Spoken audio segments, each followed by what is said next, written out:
Ginisa ko lang ito guys ng mga spices, tapos nilagyan ko ng kalabasa at saka asayan, sayote,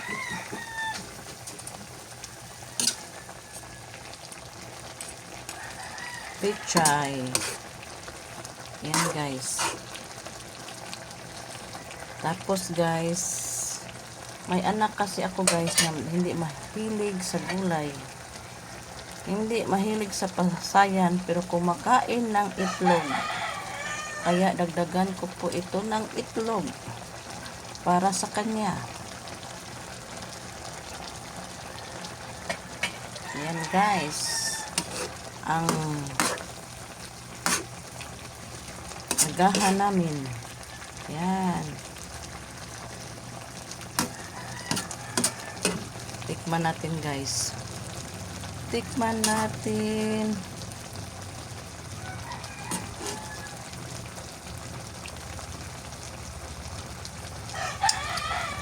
Sarap na. Sobrang sarap. Una guys, ulitin ko. Ginisa ko ang spices. Tapos nilagyan ko ng pasayan. Tapos yung sabaw niya guys, kasi may ano pa kahapon, may kunting gata pa ako. Yan, nilagyan ko guys. Pagkatapos guys, nilagay ko ang gulay, saka yung itlog. So may ano na yan guys, may mga seasoning na yan. So, ganyan lang po guys, kadali magluto.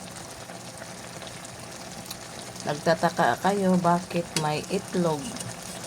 Kasi guys, yung anak ko guys,